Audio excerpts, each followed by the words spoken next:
Warren Buffett share market इन्वेस्टरों के लिए एक आइडियल पर्सन। उन्होंने ऐसा क्या किया कि वो देखते ही देखते इतने अमीर आदमी बन गए। अगर आप एक इन्वेस्टर हो तो ये वीडियो के एंड तक मेरे साथ बने रहना, और चैनल पर सब्सक्राइब नहीं किया तो क्या ही कर रहे हैं आप, चैनल को भी सब्सक्राइब कर लेना। बिना किसी के देरी के वीडियो को शुरू करते हैं।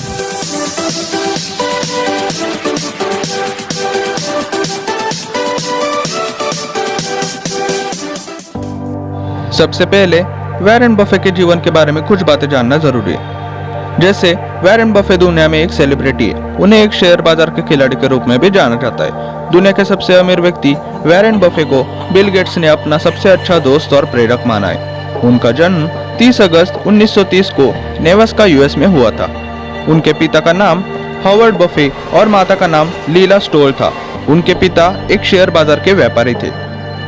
वॉरेन बफे ने अपने जीवन के 11 साल की उम्र में अपने पिता के साथ शेयर बाजार में कारोबार की शुरुआत की थी। वॉरेन बफे ने 13 साल की उम्र में अपना पहला आयकर विवरण दाखिल किया था और खर्च के रूप में अपने चक्र का $35 खो दिया था।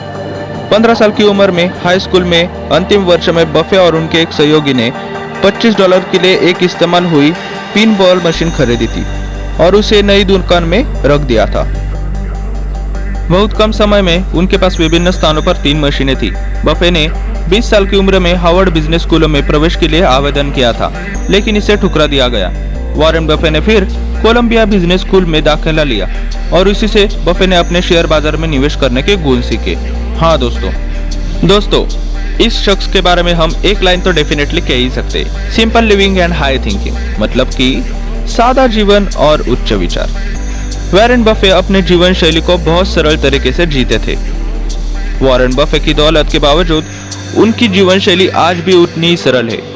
वॉरेन अभी भी उसी घर में रहते हैं जिसे उन्होंने 5 दशक पहले खरीदा था। वह अपना खुद का काम करते और किसी भी सुरक्षा गार्ड का उपयोग नहीं करते। दोस्तों देखिए कितने जमीन से जुड़े हैं। वॉरेन बफे के बारे में सबसे बड़ी बात यह है कि उन्होंने अपनी कुल संपत्ति का लगभग 85% बिल गेट्स और bill and Melinda Gates foundation of the world को दान करके इतिहास रचा था। गम और कोको कोला के जरिए 6 साल की उम्र में वॉरेन बफे ने अपने पड़ोस में गोंद की छड़ें बेचकर कमाई की थी। उन्होंने एक ट्रे में रसदार फल, भाला, डबल पुदीना जैसे फ्लेवर लिए। आखिरकार उन्होंने उसे 5 के पैक के लिए 1 निकल की कीमत पर बेच दिया। उन्होंने मसूड़ों के टुकड़े बेचने से इनकार कर दिया और ये कहा कि यह उनके सिद्धांतों के खिलाफ था। बफे ने उल्लेख किया कि कोको कोला को बेचने का लाभ उनके मार्जिन मसूड़ों को बेचने की तुलना में बेहतर था, और यही से वॉरेन बफे की सफलता की कहानी शुरू हो चुकी थी। 13 साल की उम्र में बफे ने एक ऐसा काम किया कि जिसे आज ज्यादातर लोग देख सकते। उन्होंने पेपर बॉय के रूप में काम करना शुरू कर दिया और वॉशिंगटन पोस्ट की प्रतियां वितरित करने लगा। वह सुबह 4:30 बजे उठा और खुद को पहले से ज्यादा तेजी से पेपर पहुंचाने की चुनौती दी थी। 15 साल की उम्र तक वॉरेन बफे ने सिर्फ कागजात देकर लगभग $2000 की कमाई शुरू कर दी थी। उन्होंने 40 एकड़ खेत खरीदने के लिए अपने मुनाफे का $1200 का निवेश किया था। बाद में उन्होंने इसे एक नेब्रास्कन किसान को बेच दिया था। Warren Buffett starts a company. Buffett ने महसूस किया कि उन्होंने अन्य लोगों की कंपनी से काफी पैसा कमाया है। उन्होंने अपनी एक खुद की कंपनी शुरू की। उन्होंने गोल्फ की गेंदों का इस्तेमाल करना शुरू कर दिया। इसके अलावा उन्होंने $3.50 में रिवर्स्ड गोल्फ बॉल खरीदी और उन्हें $6 में बेच दिया। डाकघर का टिकटों का संग्रह। डाकघर का टिकट एकत्रित करने के जरिए बफे ने बाद में बफे की स्वीकृति सेवा नामक कंपनी की स्थापना की। उन्होंने राज्य के बाहर रहने वाले लोगों को सामयिक टिकटों की बिक्री की। चमकाने वाली कारें। उन्होंने कारों को चमकाने के लिए अपना व्यवसाय बढ़ाया। उन्होंने अपने दोस्त की मदद से बफेट का शोरूम चमक स्थापित किया। 2 युवकों ने अपने दोस्त के पिता की इस्तेमाल हुई कार का कारोबार किया। उन्होंने व्यवसाय को गिरा दिया क्योंकि इसमें बहुत अधिक श्रम शामिल था। वॉरेन ने अपने लिए मी Wilson coin operated machine company नामक एक काल्पनिक पहचान विकसित की, जो कि वास्तव में कभी थी ही नहीं। नाई को पहली रात में $4 प्राप्त होने के बाद बहुत खुशी हुई।